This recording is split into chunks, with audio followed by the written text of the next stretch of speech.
전직 대통령으로서 물론 하고 싶은 이야기도 많습니다만은 말을 아껴야 한다고 스스로 다짐하고 있습니다. 다만 바라건대 역사에서 이번 일로 마지막이 되었으면 합니다. 다시 한번 국민 여러분들에게 죄송스럽다는 말씀을 드립니다. 예, 아직 대한민국에 법이 살아 있다고 생각을 합니다. 앞으로 저는 뭐 하여튼 제가 맡은 시정에 더욱 최선을 다할 겁니다. 더 열심히 제가 해서 국민들에게 제가 보답을 하겠습니다. 무언가 시선 아래로 잠깐 보고 다시 고개를 든 듯한 이명박 전 대통령의 손에는요, A4 용지 한 장이 쥐어져 있었습니다만 저희가 지금 화면에서 보면은요, 몇 군데, 두 군데가 밑줄이 쳐져 있었습니다. 바로 이 엄중한 오늘 경제와 안보 위기 속에서 국민께 죄송하다는 입장할 때 그 엄중한이고요.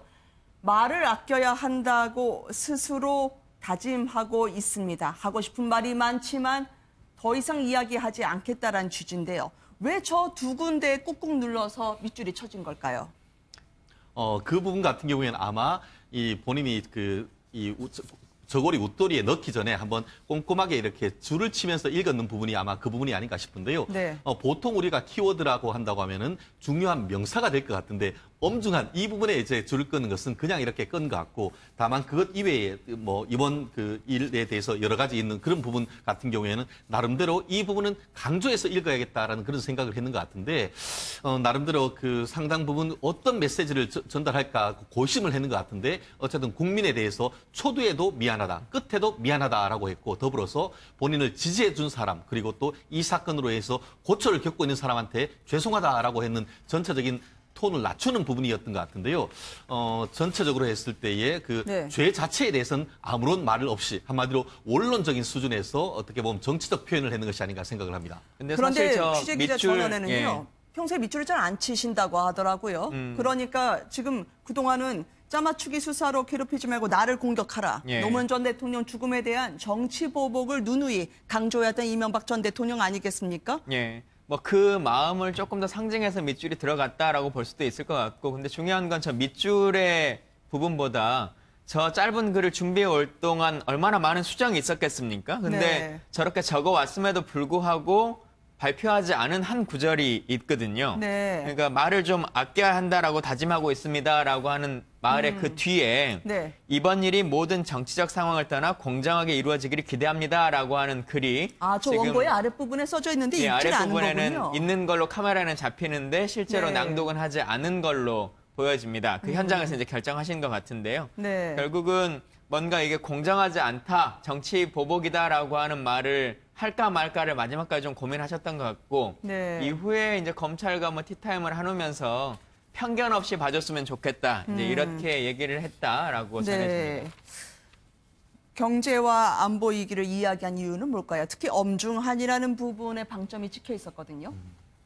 그렇습니다. 실질적으로 말씀하셨듯이 전체적인 내용을 보면은 이 무엇보다 민생 경제가 어렵고 한반도를 둘러싼 안보 환경이 매우 엄중한 이런 상황 속에서 심려를 끼쳐드려서 죄송합니다라고 했는데 결국 거꾸로 이 부분 같은 경우에는 이렇게 엄중한 상황 속에서 전직 대통령을 이렇게 검찰에 부르는 것이 맞느냐는 어떻게 보면 정권에 대한 항변 같은 그런 의미도 있는 것 같은데 아까 그 말씀하신 것처럼 이 중에 공정한 어떤 수사가 이루어지기를 기대한다라는 그 부분은 일단 쏙 뺐습니다. 다만 지금 오늘 그 언론에 보도된 바에 따르면은 다시 그 10층에 올라가서 이제 티탐하는 과정에서 어떤 상황도 고려 없이 편견 없는 수사를 해달라. 아마 이 부분은 국민에 대한 것은 빼고 이 검사들 담당시 직접 수사를 하는 사람들 앞에 그 부분을 직접 얘기를 하려고 했는 그런 의도로 읽히는 것 같은데요. 아마 어쨌든 본인이 그 국민에 대한 담화에서는 뺐습니다만 위에 올라가서는 정말 공정하게 조사를 해달라. 편견 없이 조사를 해달라고 해서 실질적으로는 준비한 얘기를 다 하신 것으로 보이는 것 같습니다. 참담한 심정으로 이 자리에 섰다 국민께 죄송하다가 이야기하면서도 가장 마지막으로는 오늘 이번 일이 마지막이 되었으면 좋겠다. 역사적으로 말이죠. 상당히 결연한 표정을 담아서 마지막에 이야기를 했습니다. 정치보복이나 적폐청산 이 부분을 그냥 가름하면서 저 부분에 강조점을 두고 싶었을까요? 네, 바라건대 역사에서 이번 일이 마지막이 네. 됐으면 좋겠다. 여기에 마지막이 됐으면 좋겠다는 이번 일이라는 게 어떤 의미인지에 대해서는 구체적으로 얘기를 하지는 않았습니다. 그렇지만 그 앞에 문구를 보면 전직 대통령으로서 물론 하고 싶은 이야기도 많습니다만 말을 네. 아껴야 한다. 지금 조사를 온 신분은 사실은 전직 대통령이기도 하지만 피의자 신분으로 조사를 받으러 온 것입니다. 그런데 본인의 신분을 전직 대통령으로서 하고 싶은 얘기가 많다고 하면서 전직 대통령으로서 할 수 있는 얘기를 생략했다라는 네. 의미로 얘기를 했는데요. 그 부분이 사실상 이 부분을 좀 내포된 의미를 해석하자면 이것이 전직 대통령을 어떤 타겟으로 한 수사인데 그 부분에 대한 어떤 불만이라든지 네. 항의하고 싶은 말이 있지만 참겠다. 다시 말해서 어떤 혐의에 대한 내용이나 범죄 수사에 대한 어떤 구체적인 말을 아끼겠다가 아니고 네. 이것은 하나의 어떤 정치적인 의미가 있을 수 있는 수사다. 그렇지만 전직 대통령으로 타겟이 된 이 수사에 대해서 본인은 말을 아끼겠다. 어떤 법률적인 어떤 진술이라기보다는 어떤 정치적인 의미로 해석을 해야 될 것 같습니다. 네. 오늘 아침 검찰에 출석하던 이명박 전 대통령은요. 자택에서 검찰까지 8분의 시간 그리고 5km 남짓 거리를 교통통제 경호를 받으면서 달려왔습니다. 지난 8분이지만 10년의 상념이 한꺼번에 몰려왔을 것 같은데 어떤 생각이었을까요? 그렇습니다. 이제 현직 대통령으로서 경호를 받는 건 어떤 목적, 국가와 국민을 위한 그런 마음이겠지만 오늘은 사실 서울중앙지검의 피의자 신분으로 전직 대통령으로서 조사를 받으러 가는 네. 그런 부분인데 논현동 사저에서 서울중앙지검까지 이 시간에 보통 시간이 한 40분 정도 걸리는 시간입니다. 네. 근데 8분 정도의 교통 통제에 의한 그런 그 빠른 속도로 중앙지검에 도착을 했을 때 8분 동안 안에서 느끼는 건 내가 오늘 검찰의 조사를 받으면서 어떤 식으로 대응을 할까. 네. 그리고 향후에 나는 어떤 형태의 처벌을 받거나 아니면은 무혐의를 받을 수 있는 전략은 뭘까 하는 이런 부분들에 대한 굉장히 깊은 해왕과 내지는 어떤 기대나 또 혼자만의 어떤 전략 이런 걸 곰곰이 생각을 했으면서 또 본인이 말씀하셨지만